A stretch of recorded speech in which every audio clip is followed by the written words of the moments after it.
बदल सकते और जिस पड़ोसी को आप बदल नहीं सकते उनके बारे में जानना और अपनी समझ बढ़ाना बहुत जरूरी होता है।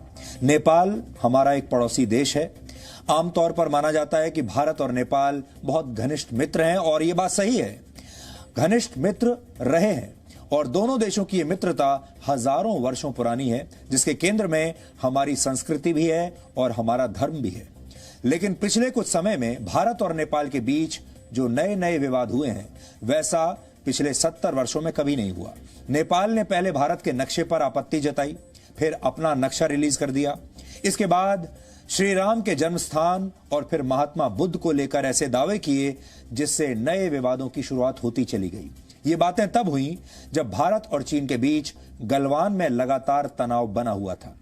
इससे भारत के लोगों के मन में यह धारणा बन गई कि भारत और नेपाल की सदियों पुरानी दोस्ती के बीच अब चीन की एक दीवार आकर खड़ी हो गई है। दोनों दोस्तों के रिश्ते में किसी तीसरे देश की वजह से आई समस्याओं को समझने के लिए हम नेपाल की राजधानी काठमांडू गए।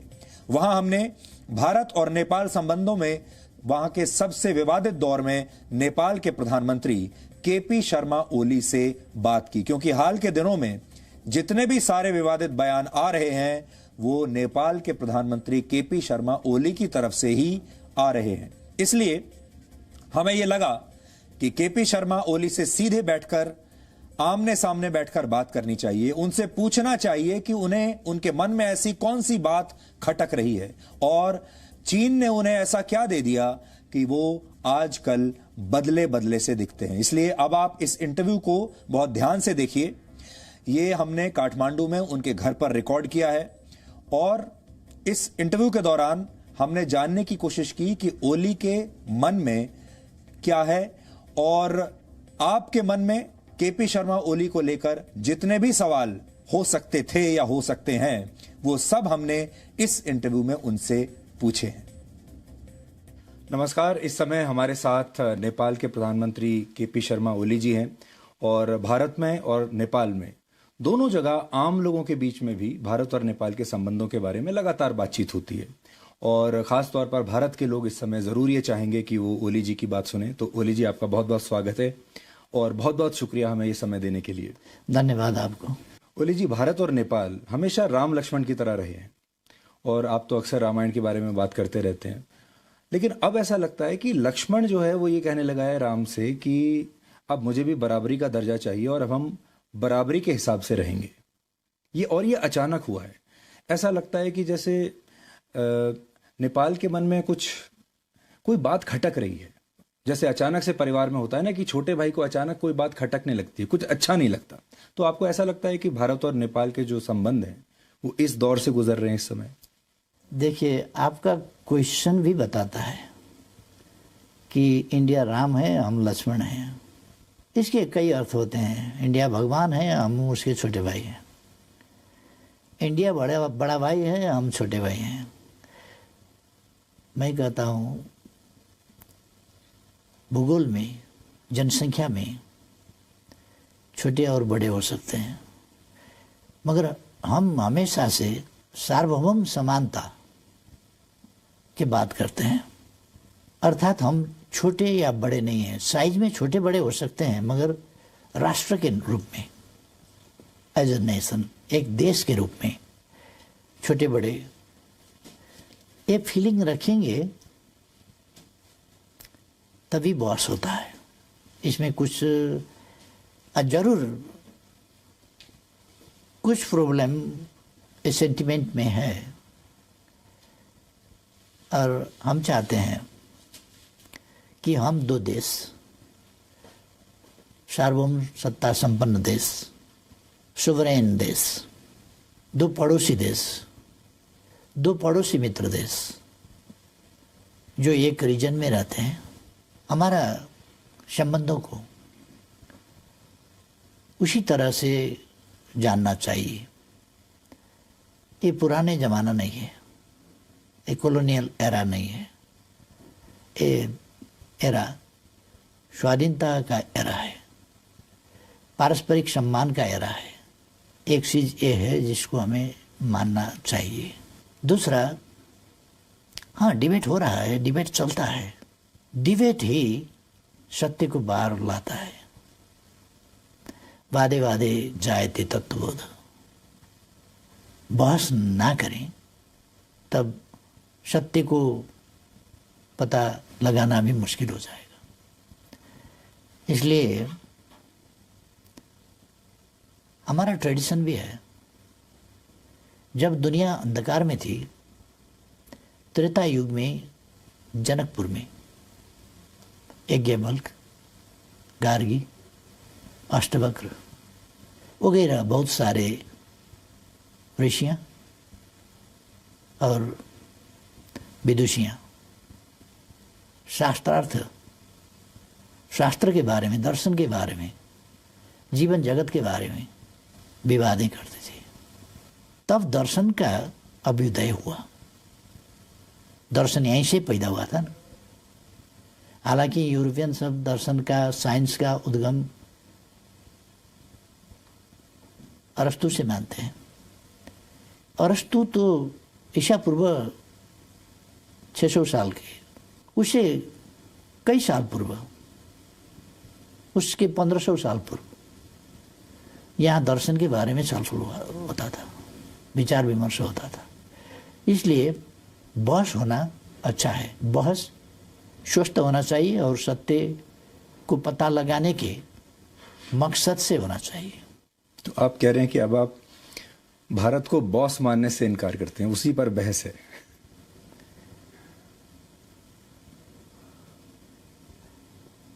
अब भारत अगर कल समझता होगा, आज भारत अपने को बॉस नहीं समझता, इसलिए उस पर बॉस का। और आपको लगता है कि बॉस नहीं समझता लेकिन बड़ा भाई समझता है?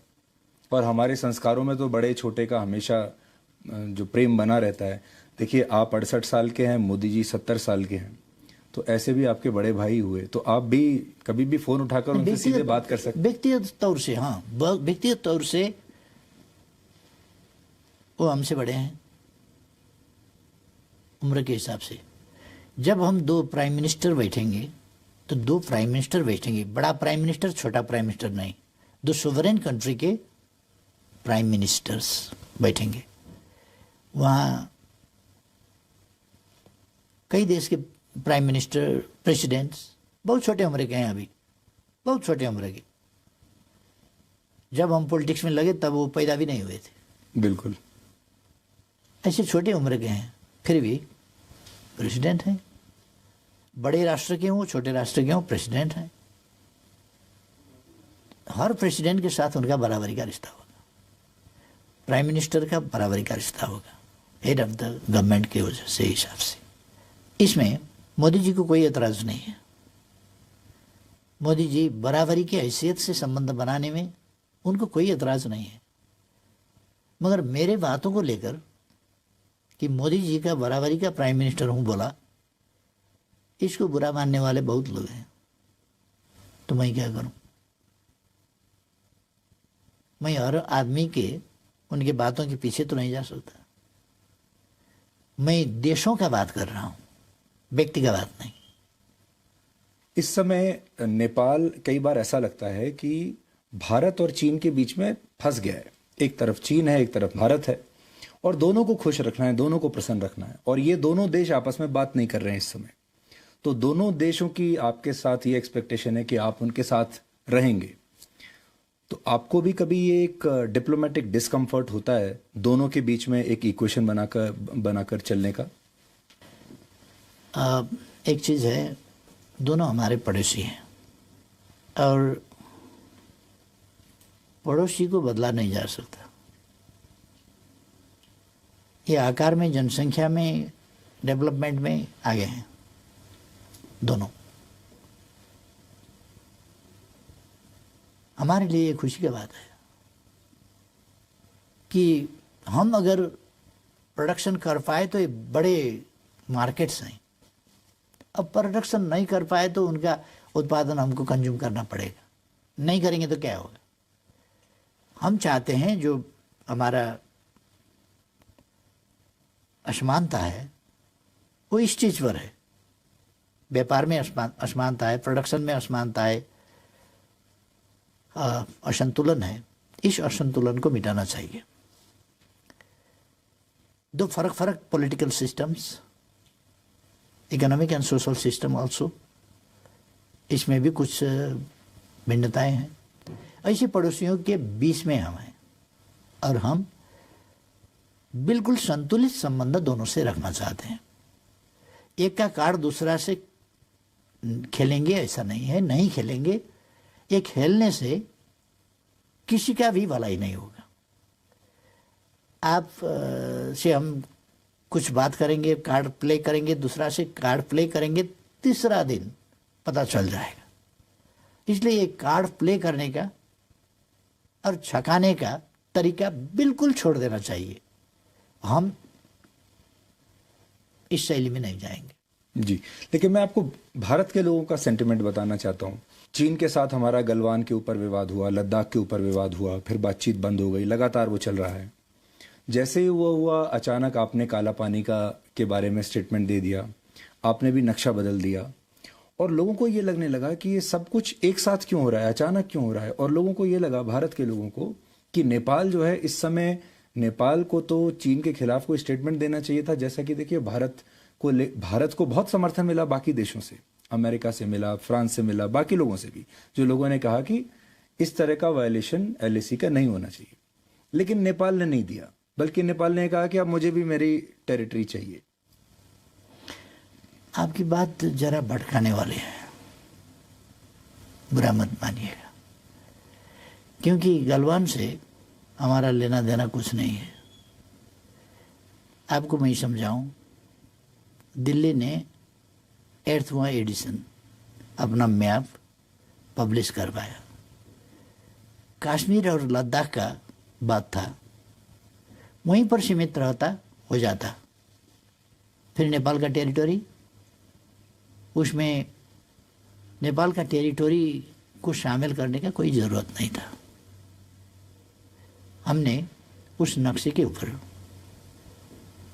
डिप्लोमेटिक नोट भेजा, वार्ता का प्रस्ताव रखा और वार्ता के जरिए यहाँ पर मिसअंडरस्टैंडिंग नहीं होना चाहिए, इसको समाधान करना चाहिए।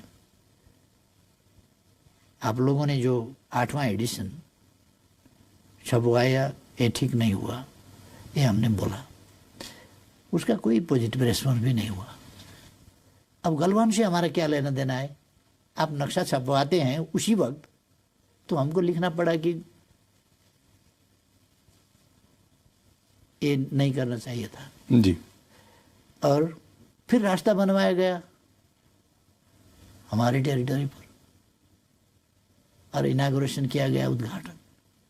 हमने फिर डिप्लोमेटिक नोट लिखा, रिक्वेस्ट किया, बातचीत किया जाए, ये ठीक नहीं हुआ। गलवान से क्या लेना देना है? वहां उद्घाटन होता है, हमने विरोध किया उद्घाटन का, गलवान से मिलाकर उद्घाटन क्यों किया गया? उसी वक्त उद्घाटन करने का क्या जरूरी था? अच्छा, आपको लगा कि अब बताइए जी, गलवान से हमको क्यों जोड़ते हैं? और दूसरा, दूसरे देशों का पॉलिटिक्स, किसी का साइड लेने का पॉलिटिक्स हमारा पॉलिटिक्स नहीं है। हमारा पॉलिटिक्स है पॉलिटिक्स ऑफ न्यूट्रलिटी, तटस्थता का हमारा नीति है। हम दोनों पड़ोसियों के बीच तटस्थ रहेंगे। वार्ता नहीं हो रहा है तो हम वार्ता शुरू कराने का कोशिश करेंगे। दोनों मित्र हैं, हम प्रेसिडेंट सी से भी बात कर सकते हैं, ली खशियांग से भी बात कर सकते हैं, प्राइम मिनिस्टर से, वैसे ही मोदी जी से भी बात कर सकते हैं। दोनों तरफ हमारे मित्र हैं। हम दोनों मित्र के बीच में जो मिसअंडरस्टैंडिंग है उसको हटाने में और संबंधों को, ऐसा ही तो कहते हैं सबसे बड़ा ताकत क्या है? मित्रता। आपको ऐसा लगता है कि आप शी जिनपिंग और नरेंद्र मोदी के बीच कुछ इस तरह की मध्यस्थता कर सकते हैं, बातचीत कर सकते हैं, जिसमें आप कोई रोल निभा सकते हैं एज ए न्यूट्रल एम्पायर? हाँ, ऑफ कोर्स। पर वो कैसे होगा? हम दोनों और बात करेंगे कि आप लोग बातचीत पर बैठ जाइए, क्योंकि हमारे लगभग समवयस्क साथी सब हैं। 1-1.5 साल कोई बड़ा होगा, 1-1.5 साल कोई छोटा होगा, समवयस्क हैं। लंबे समय से हम पॉलिटिक्स में हैं सब। बिल्कुल। इसलिए हम साथी जैसे ही हैं ही नहीं, हम साथी ही हैं। पर ये सब तो तब होगा जब आप सरकार में बने रहेंगे, क्योंकि अप्रैल और मई में चुनाव होने वाले हैं। तो चुनाव के बाद आपको क्या लगता है, आपकी दोबारा से वापसी होगी या इस बार कोई और आएगा? हाँ, आपकी प्रश्न बहुत अच्छा है। हमारा पार्टी इस बार मेजॉरिटी लाएगी, मुझे उम्मीद है। एकदम कमजोर हालत हुआ तो भी मेजर पार्टी हम ही होंगे, और इलेक्शन के बाद भी गवर्नमेंट को लीड हमें ही करना पड़ेगा शायद। इसलिए मैं आश्वस्त करना चाहूँगा सब साथियों को कि इलेक्शन के बाद नेपाल भारत संबंध को और ऊंचाई में पहुंचाने के लिए हम और ज़्यादा कंट्रीब्यूट कर पाएंगे। मैं जो सेंटिमेंट की बात कर रहा था, और हम क्योंकि क्रिकेट तो आप देखते ही होंगे, तो भारत में लोगों को ये लग रहा था कि अगर नेपाल एक एम्पायर है और भारत और चाइना मैच खेल रहे हैं, तो ये जो एम्पायर है ये बार बार भारत के खिलाड़ियों को ही ज़्यादा आउट दे रहा है, भारत के खिलाड़ियों के लिए ज़्यादा जल्दी उंगली उठा देता है, और चीन के खिलाड़ियों के लिए थोड़ा सॉफ्ट है। ऐसा नहीं है, ये एक इम्प्रेशन है, गलत इम्प्रेशन है। ऐसा कोई एविडेंस नहीं है, हो ही नहीं सकता, क्योंकि हमारे दो पड़ोसी के बीच में सौहार्द संबंध, प्रॉब्लम रहित, समस्या रहित संबंध चाहते हैं। क्योंकि एक चीज कहते हैं और उसमें से आधा हम कटा देंगे। हाथी अगर लड़े तो भी मैदान का नुकसान ही होगा, हाथी अगर मिल गए तो भी मैदान का नुकसान ये मिल गए तो भी नुकसान होगा, ये इसको हम कटा देंगे। हाथी अगर लड़ेंगे तो मैदान का नुकसान तो होगा। ए टू जॉइंट नेबर्स, ये बड़े पड़ोसी लड़ने लगे तो उसका नकारात्मक असर तो हमको पड़ेगा ही। इसलिए हम चाहते हैं कि अब एशिया का जमाना है, अपने खुद को विकास करना चाहिए। कल का विकास था दूसरा का रिसोर्स लूट कर ले जाना, दूसरा का मैन पावर, दूसरा का रिसोर्स, दूसरा का प्रॉपर्टी लूट कर धन कमाना। ये था कल का विकास का मॉडल। आज का विकास का मॉडल है खुद को करना होगा विकास के काम। खुद को करने के लिए शांति चाहिए, मित्रता चाहिए, टेंशन फ्री एनवायरनमेंट, कोई तनाव रहित वातावरण होना चाहिए।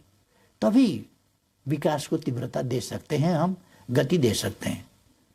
इसलिए अपने देश के अंदर में हो या पड़ोस में हो, पड़ोसी से हो या अपने अंदर हो, शांति हो तो हम विकास को गति दे सकते हैं। शांति नहीं है तो उस पर हमको ज़्यादा ध्यान रखना पड़ेगा, ज़्यादा खर्च करना पड़ेगा। अननेसेसरीली विकास का जो प्रयास है और विकास के जो रिसोर्स हैं उसको शांति मेंटेन करने के ओर हमको खर्चा करना पड़ेगा। इसलिए वो हमारे लिए, हमारे विकास के प्रयासों के लिए नुकसानदायी होगा। इसलिए हम चाहते हैं कि हमारे पड़ोसी में अच्छा संबंध हो, विश्वास का वातावरण हो, भरोसा योग्य मित्र बने, कि एक अर्का पर संदेह हो, हम आप मित्र हैं मगर संदेह है आपके ऊपर, साथ में सोए हैं, नींद नहीं आएगी, क्योंकि नींद आ जाएगी मैं सो जाऊं तो मित्र क्या करेगा, मित्र के नाम में बड़ा खतरनाक आदमी मेरे पास में सोने का बहाना कर रहा है, खतरा है, तो नींद नहीं आएगी। आपको किसके साथ अच्छी नींद आ रही है आजकल? आजकल का बात नहीं, नेपाल जो चीन या भारत? नेपाल जो अस्तित्व में है वो संतुलित नीति के साथ, न्यूट्रलिटी, ये तटस्थता की नीति के साथ किसी का पक्ष नहीं लेना, फिलहाल ये अच्छा नहीं लग सकता है। फिलहाल हमारा साइड क्यों नहीं लिया, हमारे पक्ष में क्यों नहीं बोला, हाँ ताकत लगाओ, हमको क्यों नहीं बोला, वोटिंग क्यों नहीं किया, ये हो सकता है फिलहाल के लिए। मगर अगर आप उसका दीर्घकाल का नतीजा देखें तो हमारा न्यूट्रलिटी, हम किसी भी पड़ोसी के खिलाफ हमारा जमीन, हमारा आकाश इस्तेमाल करने नहीं देंगे किसी को भी। सबके लिए ये एक प्रतिरक्षा वाल हो गया ना जी। तो इसलिए हम चाहते हैं हमारे पड़ोसी आराम से अपने अपने विकास के काम में लगे, परस्पर में सहयोग करें, अपने रिसर्च, वैज्ञानिक अनुसंधान, अपने अपने डेवलप टेक्नोलॉजी शेयर करें। और ये जमाना है एशिया का, अब जमाना है एशिया का, जहां से वास्तव में सिविलाइजेशन शुरू हुआ। और ये जो हमारे दो पड़ोसी महान देश हैं, इनका गौरवपूर्ण इतिहास है, इनका भूगोल, इनका सिविलाइजेशन, इनका पॉपुलेशन, इनका हिस्ट्री ग्लोरियस है। मगर यहाँ के शासकों की कमियां और खासतौर से साइंस एंड टेक्नोलॉजी का शुरू में जो विकास हुआ वो हमारे खिलाफ इस्तेमाल हुआ, एशिया के खिलाफ इस्तेमाल हुआ। इंजन बना हमारे खिलाफ, स्टीमर बने हमारे खिलाफ, वेपन्स बने हमारे खिलाफ। ये तो टेक्नोलॉजी का विकास था, दुनिया के मानव जाति के लिए होना चाहिए था। हम भी साथ ही साथ आगे बढ़ते, मगर साइंस एंड टेक्नोलॉजी को, विज्ञान प्रविधि को हमारे खिलाफ इस्तेमाल किया गया। इसलिए भारत जैसा देश क्या कमी था कि गरीब रहा, हिमालय से हिंद महासागर तक क्या कमी था, हिमालय से चमोलंगमा से पैसिफिक तक क्या कमी था चीन में? क्या पॉपुलेशन नहीं था काम करने के लिए? ओल्ड एज पॉपुलेशन था? ऐसा नहीं था। यंग पॉपुलेशन, जवान जनसंख्या, जनसांख्यिक लाभ दोनों को था। क्यों? इसलिए कि साइंस एंड टेक्नोलॉजी का जो विकास हुआ वो इनके खिलाफ प्रयोग किया गया। और दूसरे पड़ोस के ऐसे ही हमारे यहाँ हम तो उपनिवेश कभी नहीं बने, मगर उपनिवेश नहीं बने, गरीब तो बन गए। गरीब तो रहना ही पड़ा हमको, क्योंकि उसका जो असर है वो तो हमको भी पड़ा। इसलिए अब वो जमाना गया।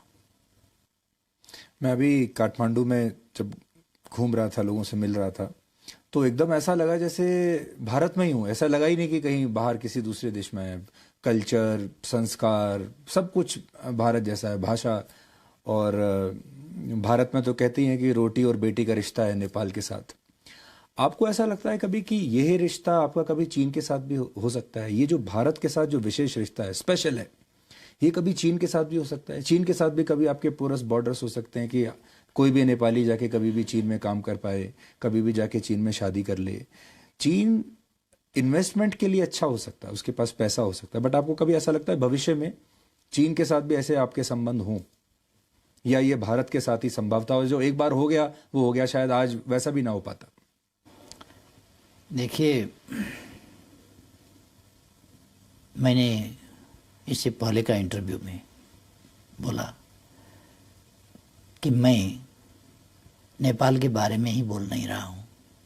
जब मैं हमारे सभ्यता का, हमारे इतिहास का बात करता हूँ हमारे पूर्वजों का बात करता हूँ, हमारे ऋषियों का बात करता हूँ, संतों का बात करता हूँ, तो हम उत्तराखंड, ये हिमवत खंड का बात करता हूँ।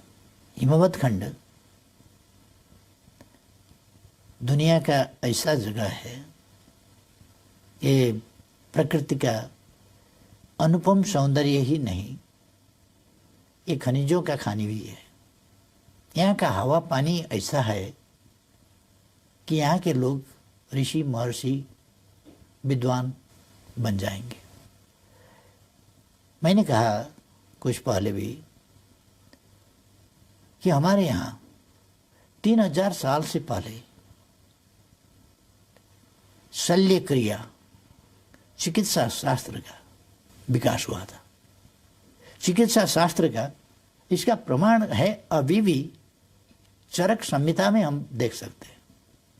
हम शल्य क्रिया का विकास देख सकते हैं सुश्रुत संहिता में 3000 साल से पहले।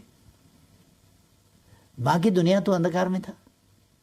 हमारे यहाँ 9 ग्रह का अवस्थिति और उनका गति, नक्षत्रों का, ग्रहों का अवस्थिति, 12 राशि हमारे पूर्वजों ने बांटा है। सारा अंतरिक्ष को बांट दिए 12 भागों में, राशियों में।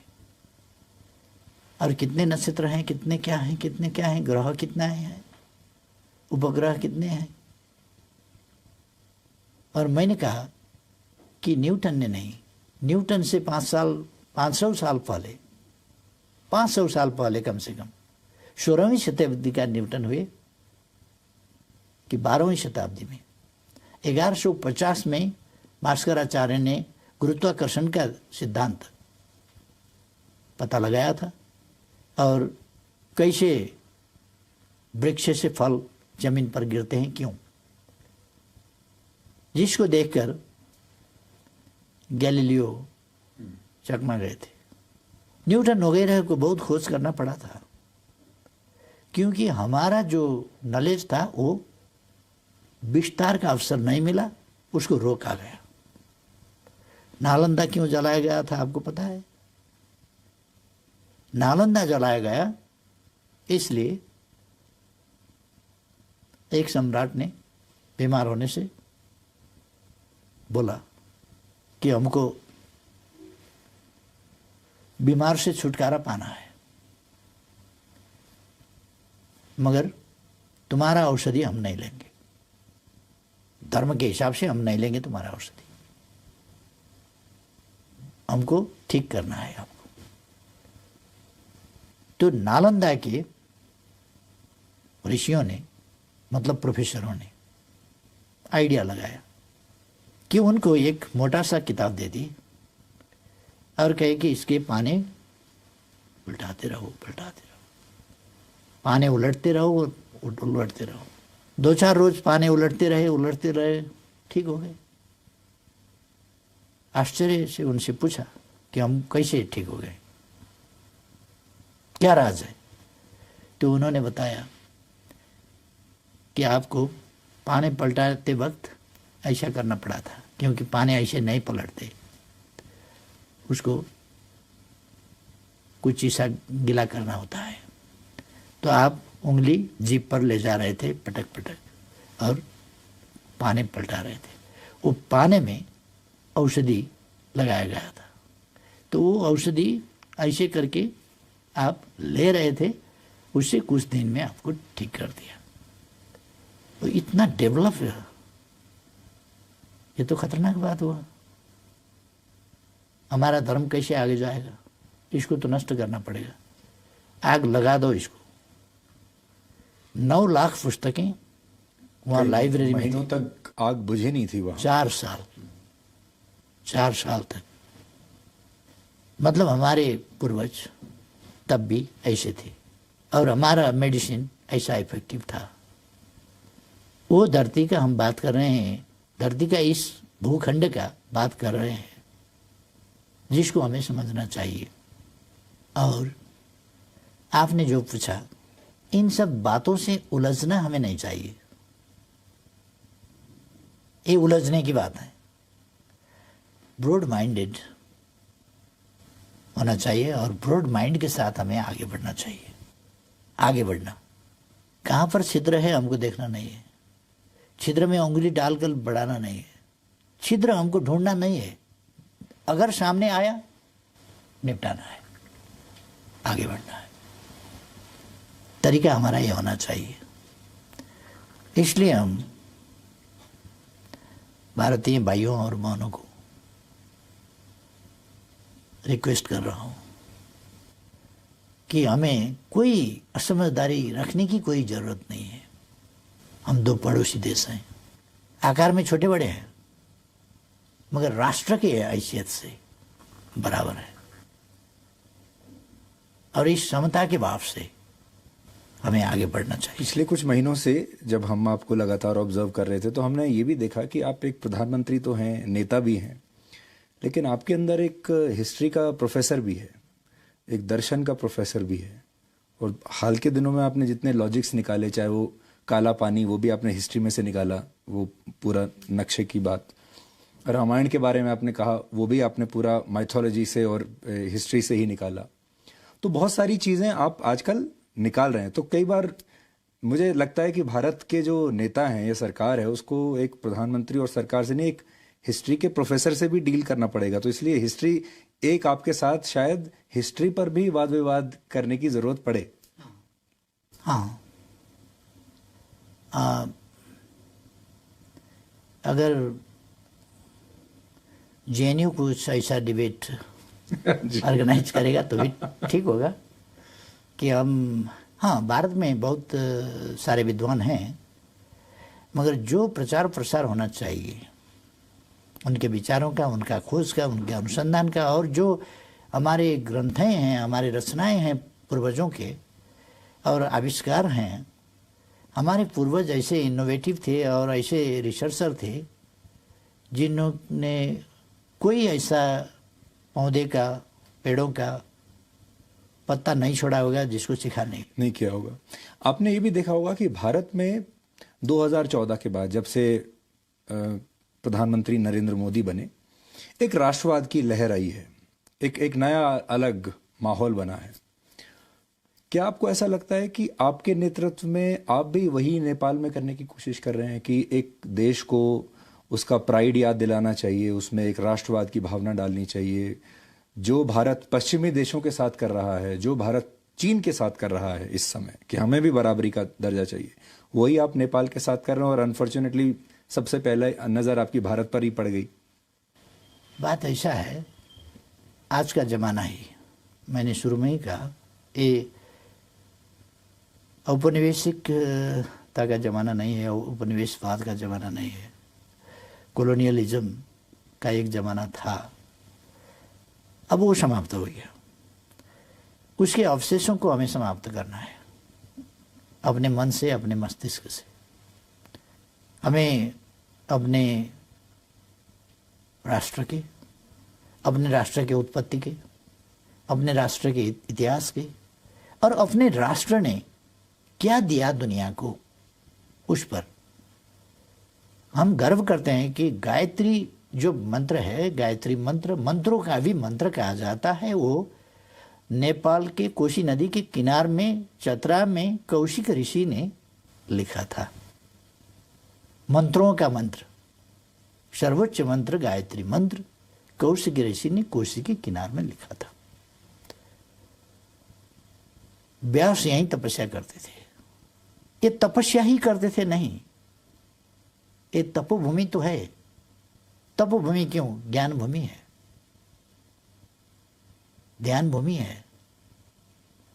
ध्यान का आविष्कार यहीं से हुआ था, योग का आविष्कार यहीं से हुआ था। इसलिए हमारे पास गर्व करने लायक चीजें हैं, गर्व करने के वस्तुएं हैं हमारे पास। हमारे यहाँ बहुत सारे लोग इस कॉन्सेप्ट को अखंड भारत का कॉन्सेप्ट बनाकर आगे पुश करते हैं कि अखंड भारत होना चाहिए। फिर सारे जो आसपास के जो ये पूरा इलाका है, ये संस्कार हैं, ये हमारी जो इतिहास है इतना, वो सब फिर एक अखंड भारत के कॉन्सेप्ट में आ जाएगा। आप उससे अग्री करते हैं? नहीं, प्रश्न यह है कि इतिहास पीछे नहीं जाएगी। अखंड भारत दरअसल कभी था ही नहीं, था ही नहीं। और ये कंसेप्ट जैसे आपको बताऊं, आपने इतिहास में पढ़ा होगा, द्रुपद का देश था, विराट का देश था, जनक का देश था, उसका देश था, उसका देश था, बहुत सारे देश थे। अब से 4000 साल पहले, कम से कम हम रामायण को 7000, 9000, 12000 कहते हैं, हम 4000 साल पहले का बात करते हैं, क्योंकि मेसोपोटामिया सभ्यता ने 4200 साल पहले गाड़ी का, कैरेट का पहिया बनाया था। उसके बाद राम के पिता दशरथ के पास 10 रथ थे, अपने लिए, 4 रानियों के लिए और दूसरे अपने विद्वान लोगों के लिए। इसलिए उन्हें 10 रथ कहा गया, 10 रथ होने की वजह से। इसका मतलब 4200 साल से इधर का हिस्ट्री है ये। इसका मतलब मेसोपोटामिया से यहाँ तक आने में, आप फैजाबाद तक कहेंगे जी, हम अयोध्यापुरी तक कहेंगे, आप यहाँ तक कहेंगे जी, अयोध्यापुरी तक कहेंगे।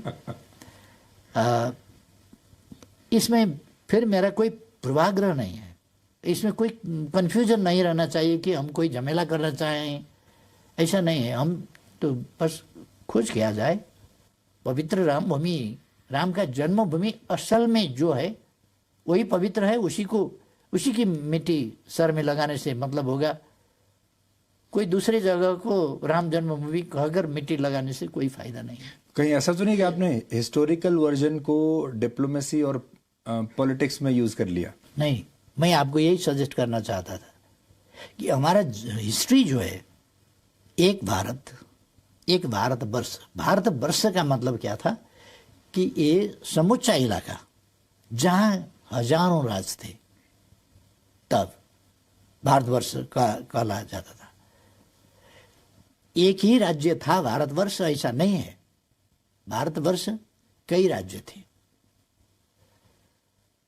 और ये तो यूनिफाइड भारत, दरअसल मैं सजेस्ट करना चाहूँगा, सुझाव देना चाहूँगा कि यूनिफाइड भारत बना कब, ये सचमुच में हिस्ट्री को जानना चाहिए। कल्चरली एक बनना दूसरी बात है, मगर देश कई थे। त्रेता युग में भी कई देश थे, द्वापर युग में कई देश थे। विराट राजा का विराट दरबार, हस्तिनापुर, द्वारका, गोपालों का राज था, वहाँ यदुवंश का राज था। हस्तिनापुर में दूसरा का था, दूसरी जगह दूसरा का था, दूसरी जगह दूसरा का था। ऐसा बहुत राज्य थे। राज्य बनते थे, टूटते थे, जीता जाता था, हारा जाता था। वो समय ऐसा ही था, माइट इज राइट का जमाना था। जिसने जीता जीत लिया। कोई संयुक्त राष्ट्र संघ तो नहीं था, पीस कीपिंग फोर्स भी कोई नहीं भेजता था। तब जिसने समेटा और खदेड़ दिया।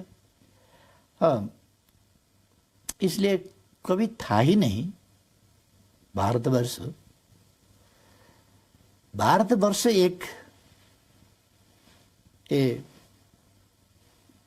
हिमवत खंड का, अफगानिस्तान से लेकर म्यांमार तक, बर्मा तक का भूमि, उत्तराखंड के हिमवत खंड, ये हिमवत खंड के अंदर भारतवर्ष था।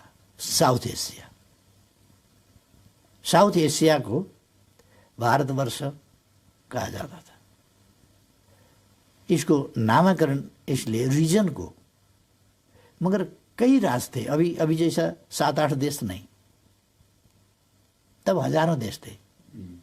आपको पता है 556 देश, राजे रजौटे थे इंडिया में जब ब्रिटिश आए। बिल्कुल थे, और सरदार पटेल को बड़ी मेहनत करनी पड़ी।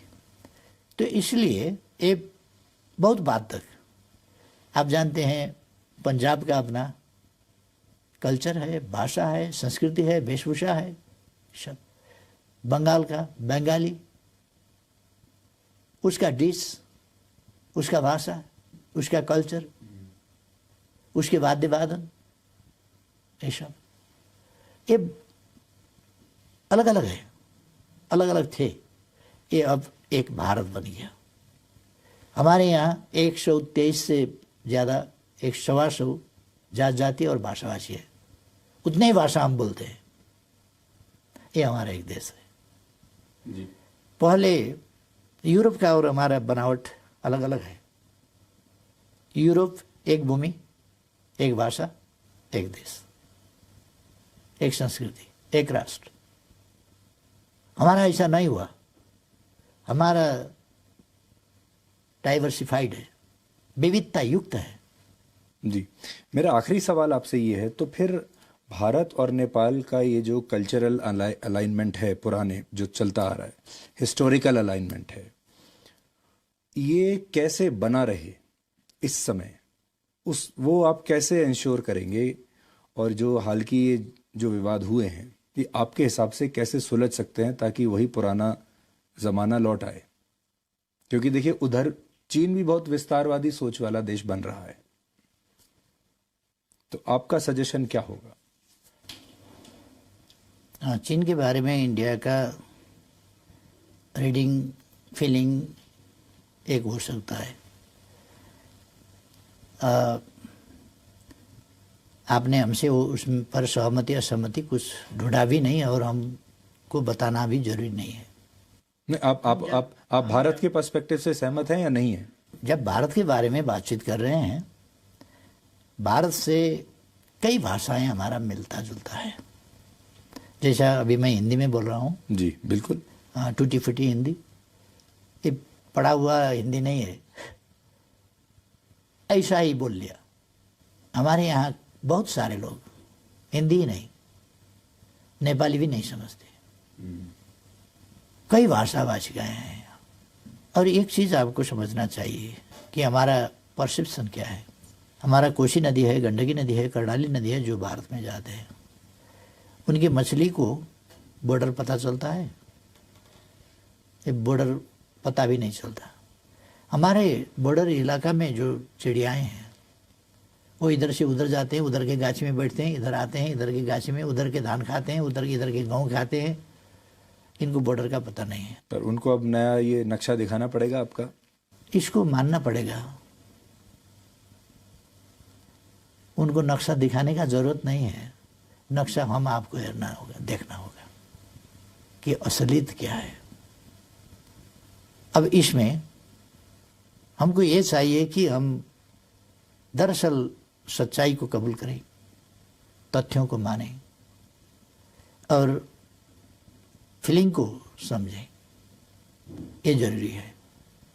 फीलिंग को आधारहीन फीलिंग को नहीं, सच्चाई पर आधारित, तथ्यों पर आधारित, प्रमाणों पर आधारित फीलिंग्स, उनको समझना चाहिए।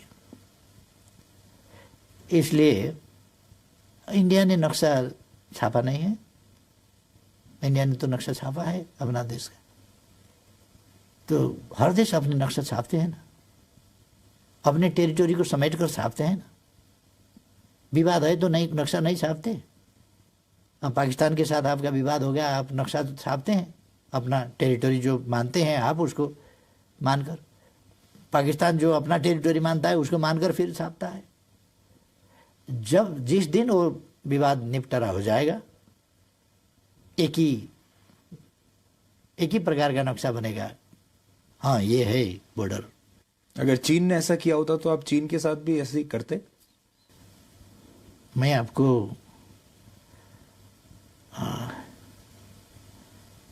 ये बताऊं कि हम सोवरेनिटी के, टेरिटोरियल इंटीग्रिटी के सवाल में किसी से कम, किसी से ज़्यादा व्यवहार नहीं करते। किसी ने ऑक्युपाई किया तो अच्छा हुआ, किसी ने ऑक्युपाई किया तो अच्छा नहीं हुआ, किसी ने कुछ गलत किया तो वो भी ठीक है, किसी ने गलत किया तो सचमुच गलत है। ये हमारा इंसाफ नहीं है। हम हर किसी के साथ समान व्यवहार करेंगे, हर किसी के साथ। ओली जी, बहुत बहुत शुक्रिया हमसे बात करने के लिए, और मुझे बड़ी उम्मीद है कि आपने जो हिंदी में हमसे बात की है, भारत के जो हमारे दर्शक हैं वो आपकी बात सुनेंगे और उन्हें आपका जो व्यू पॉइंट है वो उनको पता चलेगा। आपका बहुत बहुत शुक्रिया। धन्यवाद।